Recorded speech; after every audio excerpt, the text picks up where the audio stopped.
The storm rolled in like a living thing, violent, cold, and relentless. Thunder cracked across the darkened skies of Nova Scotia, sending tremors through the tall pines that bordered the remote veterinary clinic run by Dr. Henry Caldwell. It was late, nearly 9 p.m., and the last light inside the clinic flickered against the rain-streaked windows as Henry wiped down his surgical tools from the day's final procedure. Outside, wind howled, pelting the porch roof with sheets of rain. Henry, an older man with calm eyes and a steady hand, moved to lock up for the night when a sharp, desperate scratching erupted at the front door. Not the kind of soft, nervous scratch he'd expect from a stray. This was urgent, forceful, demanding. Frowning, Henry turned on the porch light and opened the door cautiously. What he saw made him freeze. There, standing in the glare of the porch bulb, was a border collie, soaked to the bone, her black and white coat clinging to her trembling body. Her name was Maggie, and Henry recognized her instantly.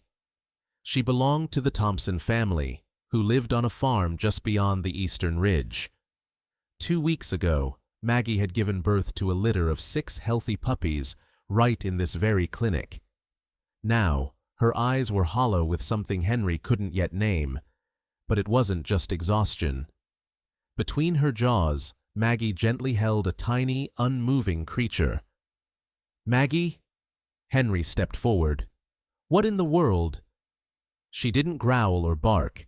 Instead, she carefully patted inside, dripping water across the linoleum floor, and laid the small bundle down with delicate precision. Then she backed away slightly, but kept her body between Henry and the creature, her eyes locked on his. Henry crouched low, his voice soft. "Easy, girl. Let me help." It was a lynx kitten, so young it barely had its eyes open. Its tiny ribs showed through its wet, spotted fur, and it shivered uncontrollably. No older than 3 weeks, by Henry's estimation. He reached for a towel, moving slowly. Maggie didn't budge, but her muscles tensed. She didn't want him to touch it. "I just want to help, sweetheart," he whispered. He approached again, showing her the towel in his hands, his voice steady and low. Finally, Maggie seemed to understand. She stepped aside just enough for him to wrap the lynx in the towel and lift it onto the exam table under the bright lights. The kitten let out a faint, hoarse cry. Maggie whimpered in response and took a step forward, ears pinned, eyes wide. She was distressed, deeply. Henry glanced between them, stunned by the emotion in the dog's face. This wasn't just an act of kindness. There was a bond forming here, and he didn't yet understand it. The kitten was hypothermic, malnourished, and dehydrated, but otherwise uninjured. Henry had treated wild animals before, but this was different. A lynx this young without a mother didn't survive in the wild for long, unless someone, or something, intervened. He turned away for a moment to warm a formula bottle designed for wild feline neonates, but when he turned back, he stopped cold. Maggie, who had never, in any of her previous visits, dared jump on a table, had climbed onto the exam surface, curled her body around the lynx kitten, and pulled it close. Her chest rose and fell in deep, rhythmic breaths as the kitten found her nipples and began to nurse. Henry set the bottle down in disbelief. His mind raced. A domestic dog had just adopted a wild lynx kitten.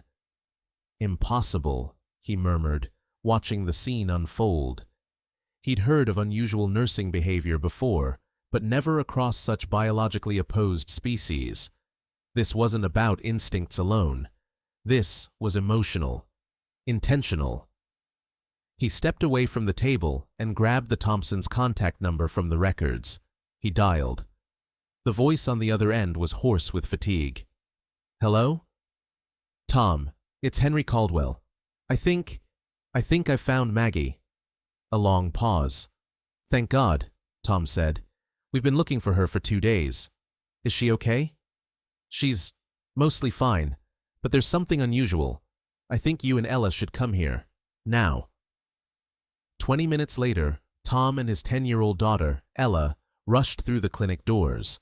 Their clothes were soaked, their faces drawn with worry. "Maggie!" Ella cried out. "Wait," Henry cautioned. "Come slowly." He led them to the exam room. Maggie remained motionless on the table, curled protectively around the lynx kitten. Both Tom and Ella froze in shock. "What is that?" Tom asked. "A lynx kitten. About 3 weeks old," Henry said. "Maggie brought her here." "But how?" Ella's voice cracked. "Where are her puppies?" Henry glanced at Tom.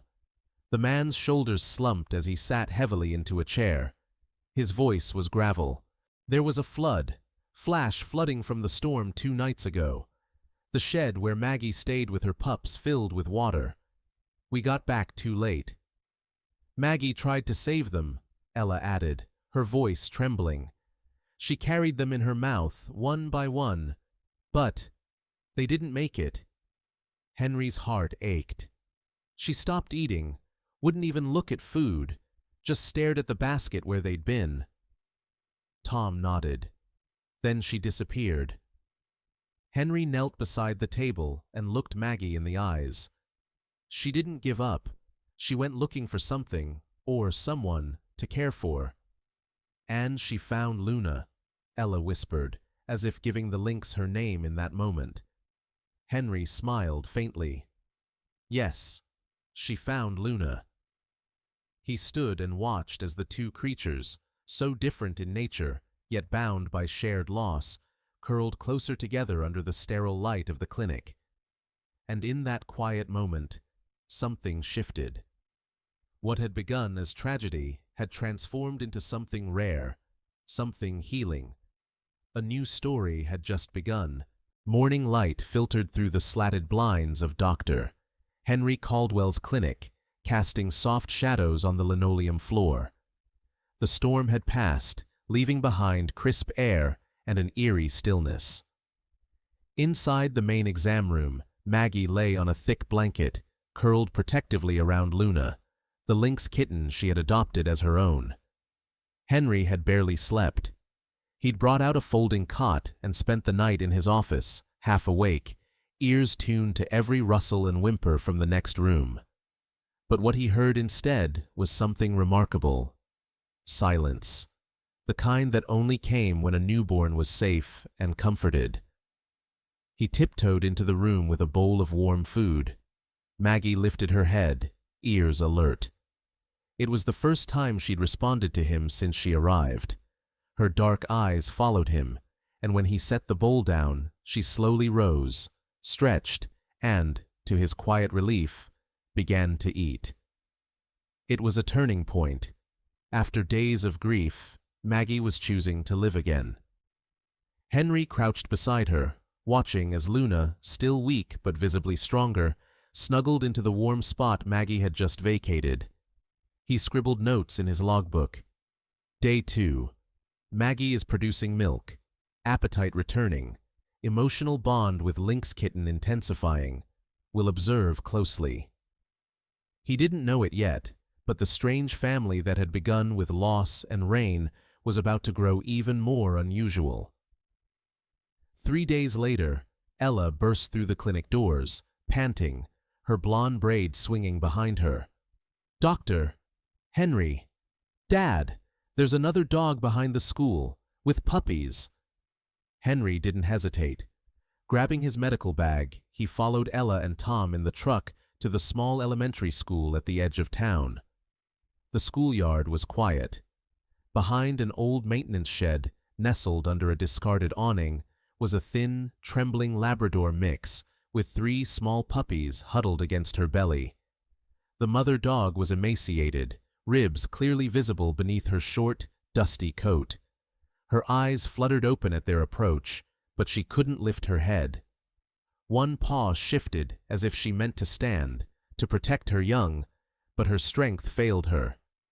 The puppies, barely 3 weeks old, whimpered weakly, their tiny bodies pressing into her side for warmth. Ella se arrodilló, lágrimas brotando en sus ojos. We fed them scraps yesterday, but today she wouldn't eat. Henry placed a gentle hand on her shoulder. You did the right thing by coming back. With Tom's help, they lifted the mother and her puppies into the back of the truck and returned to the clinic. Henry moved quickly. Fluids for the mother, careful examinations for the pups. Thankfully, none were seriously injured, just malnourished and exhausted.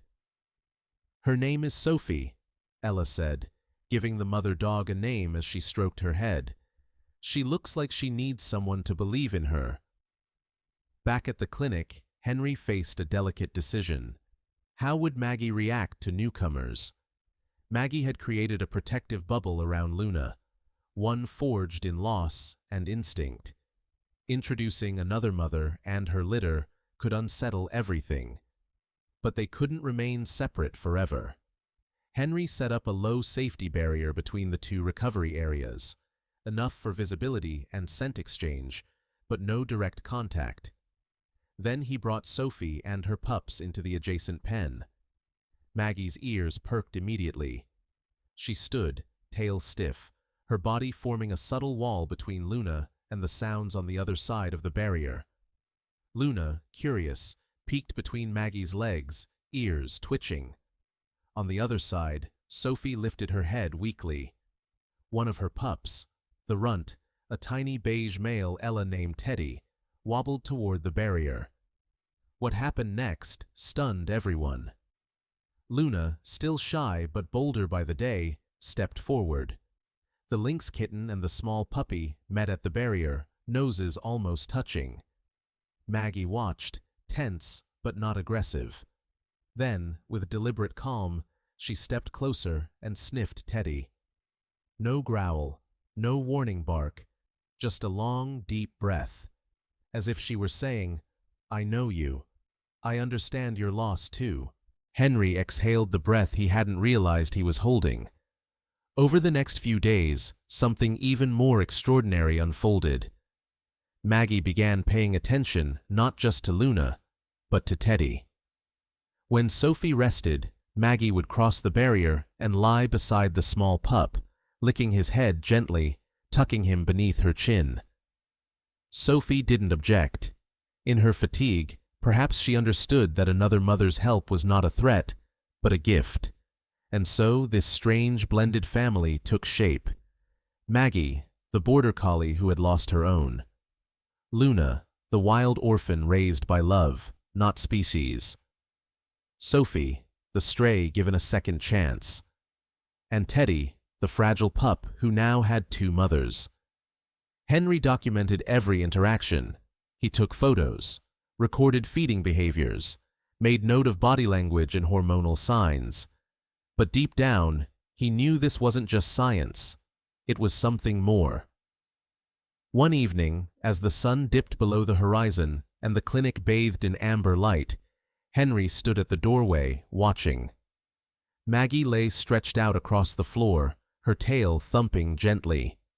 Luna and Teddy curled side by side against her belly, fast asleep. Sophie dozed nearby, her two other puppies tucked against her. A family, not formed by nature or blood, but by something deeper, by need, by instinct, by heart. Tom stood beside Henry, arms crossed, eyes glassy. I thought we lost Maggie for good, he said quietly. But she just needed someone else to live for. Henry nodded. Sometimes the ones most broken end up being the glue that holds others together. They watched in silence as the clinic filled with the sounds of soft breathing, tiny yawns, and the steady rhythm of healing hearts. And in the center of it all was Maggie, mother to the wild and the weak, the orphaned and the abandoned. A new kind of family. By the second week, the clinic no longer felt like a sterile place for sick animals. It felt like a nursery. The quiet hum of machinery, once cold and clinical, now mingled with the occasional yips of puppies, the gentle purring growls of a young lynx, and the soft rustle of fur against blankets. Dr. Henry Caldwell had transformed the back room into a warm and safe haven. Soft mats lined the floor, baby gates divided corners, and a sunlit window offered just enough view of the world outside. But what truly made the space extraordinary wasn't what it looked like. It was what was happening inside it. Maggie had fully stepped into her new role, not just as Luna's adoptive mother, but as a quiet, guiding force for every vulnerable creature around her. Her energy had shifted. Where there had once been grief and exhaustion, there was now a calm confidence. She rose early, cleaned Luna gently after feeding, nuzzled Teddy, the smallest puppy, whenever he cried out. Even when Henry moved between the animals to administer treatments or food, Maggie seemed to watch him not as a stranger, but as a trusted assistant. "She's supervising you," Tom Thompson joked one morning, leaning against the doorway while sipping his coffee. Henry smiled, scribbling notes. "That's fine by me. I've worked with worse bosses." Luna had grown fast. Her fur, once patchy and wet, was now plush and richly spotted. Her ear tufts had emerged, black tips twitching with every noise. She climbed low shelves with ease, pounced at shadows, and swatted playfully at Maggie's tail. But something deeper was happening, something that fascinated Henry most. Luna was learning how to behave like a dog, and like a bobcat. Every lesson Maggie once taught her puppies, she now gave to Luna. A low woof meant danger. A soft nudge meant move away from the edge. A single bark while feeding meant wait your turn. Amazingly, Luna responded. She didn't just understand, she adapted. One afternoon, Henry watched from the observation window as Maggie sat in the middle of the padded room, her tail curled neatly over her paws. Luna crouched low in front of her, muscles coiled. And then, a perfect pounce. Not playful, not clumsy. It was the silent, precise movement of a hunter. Luna tackled a soft toy with grace beyond her weeks. Henry blinked. That wasn't something Maggie taught her. That was instinct. But Maggie didn't reprimand her. Instead, she let Luna stalk again. Let her run. Then, when it was time to settle, Maggie nuzzled the kitten back to her side, calming her from the thrill of the hunt. It was a balance of wildness and nurture, and Maggie walked the line with grace. Meanwhile, Sophie, the Labrador mother, had regained strength. Her ribs were no longer visible. Her fur had begun to shine again. She wagged her tail more often. Even the fear in her eyes had dulled to a wary curiosity. But the true turning point came one morning when Sophie stood up and nudged one of her puppies away from Maggie's side, gently but firmly reclaiming her role as mother. Maggie didn't resist. She simply stepped back and watched. It was a subtle moment, but Henry caught it. Two mothers, one who had lost everything, one who had been rescued from collapse, co-parenting with unspoken trust. And in the middle of it all, Teddy flourished. He followed Maggie everywhere, mimicked the way she stretched, the way she growled softly when unsure, even the way she tilted her head at strange sounds.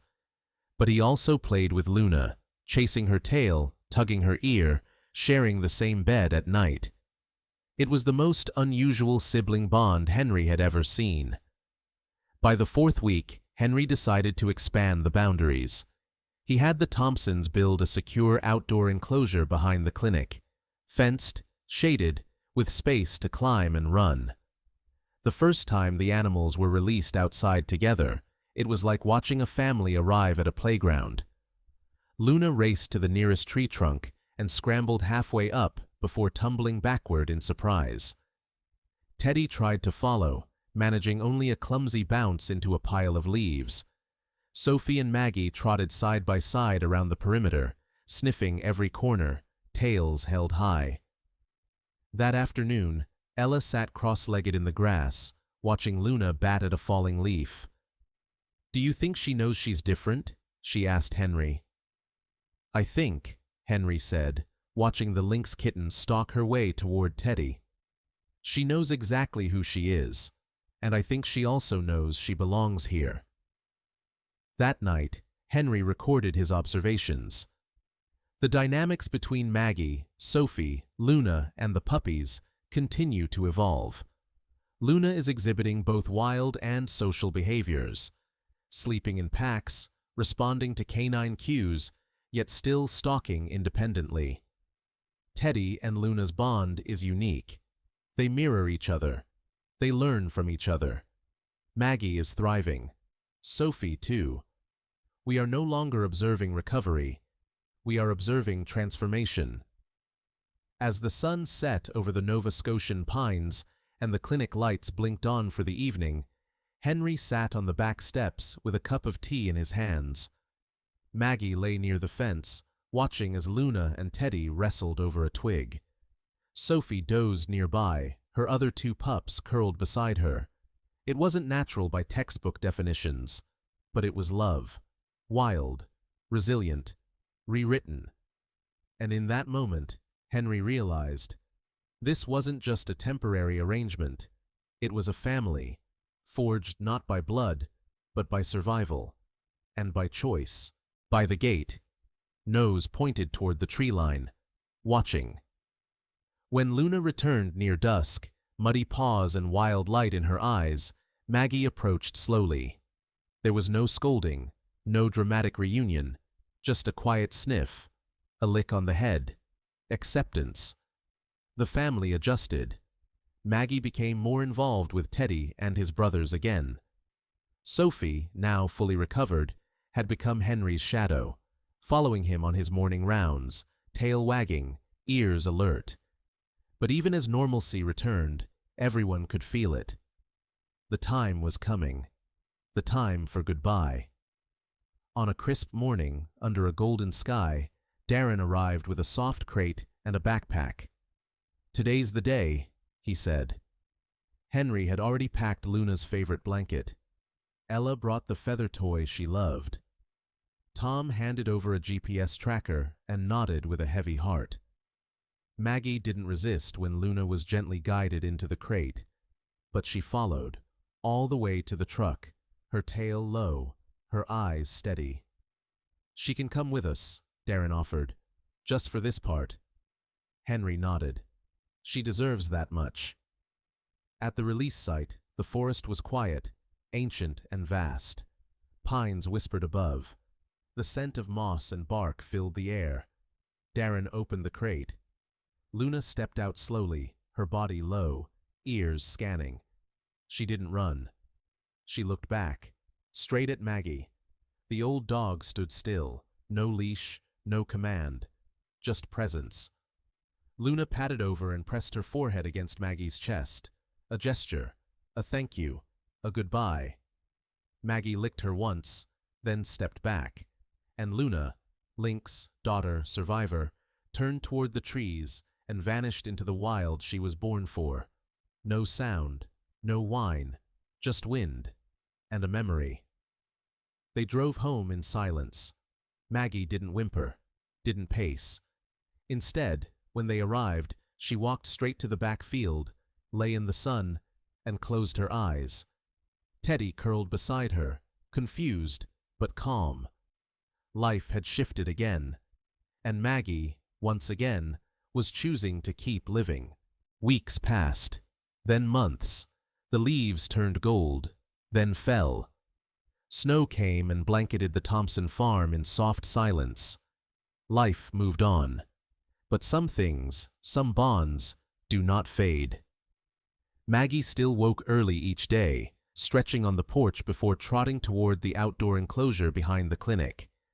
There, she did what she always did, checked every corner, sniffed the wind, counted her family. Teddy, now almost full-grown, followed closely behind her. He was taller than before, leaner too, but still had that slight clumsy bounce in his steps. Where Maggie went, he followed. And at night, when the other puppies curled beside their mother Sophie, Teddy always found Maggie, his chosen mother. They were inseparable. Sometimes, in the still hours after sundown, Maggie would stand quietly by the fence, nose pointed toward the trees. Her ears twitched at sounds no human could hear. Her body would lean forward slightly, as if hoping to catch the faintest scent. And then, just as gently, she'd lie down, eyes open, waiting. Dr. Henry Caldwell continued his visits. The clinic had returned to routine operations, but Maggie's story had become legendary, a case study in both veterinary journals and news outlets. People came from across the province to ask about the dog who raised a lynx. But fame didn't change Henry, nor Maggie. Their rhythms stayed simple, peaceful, meaningful. And then, on a clear spring night, something changed. It was Ella who saw it first. She was sitting on the porch with her father, sipping cocoa under a star-scattered sky, when she gasped and pointed. "Dad, look!" At the edge of the woods, silhouetted by moonlight, stood a shape, slender, wild, and watching. Two golden eyes blinked in the darkness. It was Luna. She didn't come closer. She didn't need to. Maggie stood from the grass, ears perked. For a long moment, they simply stared at each other, predator and protector, wild and domestic, mother and daughter. Then Luna gave a low, almost inaudible trill, a lynx's greeting. Maggie answered with a soft huff, and just like that, Luna turned and melted back into the trees. Gone again, but not lost, never lost. Over the weeks that followed, signs began to appear. Fresh paw prints near the chicken coop, but no harm done. Tiny piles of leaves rearranged by the fence. A rabbit carcass, untouched, left neatly near the barn. "She's leaving us gifts," Ella whispered one morning, fingers pressed to her lips. "She remembers."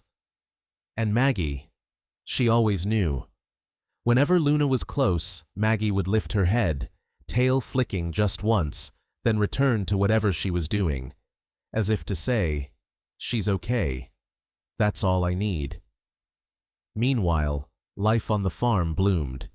Sophie's other puppies had grown into rambunctious teenagers, full of energy and mischief. Tom built a larger shelter near the barn for the whole pack, with a covered porch just for Maggie, who still preferred a quiet corner. Henry visited often, always greeted by a thump of Maggie's tail and Teddy's leaping bark. He continued documenting the unique behavior patterns, especially the way Teddy mimicked Luna's stalking moves, slinking through tall grass with uncanny silence. "He's got a little lynx in him," Henry chuckled once. "You raised him well, Maggie." She only blinked and yawned. One sunny afternoon, Henry brought a photographer to the farm. They captured images for an article titled, "The Dog Who Healed Through Love." A story not about science, but about hearts that chose not to break. The cover photo was perfect. Maggie lying in the grass, her head resting gently across Teddy's back. Behind her, Sophie watched with soft eyes, and just beyond the fence, barely visible but unmistakable, a lynx-shaped shadow peered through the trees. Luna. Years later, long after Luna had fully returned to the wild, people still told Maggie's story. They told it to children who asked if love could cross species. They told it to grieving families who had lost everything. They told it to strangers who needed hope. Because it wasn't just a story of a dog and a lynx. It was a story of loss, of grief, of choosing to keep living anyway, of healing by giving, and becoming whole through the act of caring for another. On Maggie's final day, she lay in the sunlight with Teddy curled beside her. Her breaths were slower now, but peaceful. She didn't whine. She didn't struggle. Henry knelt down, stroking her head. "You did good, girl," he whispered. "You gave more than anyone expected." Tom and Ella sat close by, silent, respectful. Even Sophie lay nearby, unusually still. And just before the sun dipped behind the hills, a rustle came from the woods. No one spoke. No one moved, but every heart on that farm felt it. She was there. Luna, watching, saying goodbye. Henry later wrote in his final logbook entry, "Maggie taught us that grief is not an ending. She reminded us that love is not limited by biology or expectation. She showed us that even in the most unlikely pairing, healing is possible." Maggie raised a wild heart, and in return, she found her own again. The wild remembers, so does the heart. And in one small corner of Nova Scotia, both still whisper to each other through the wind in the tree,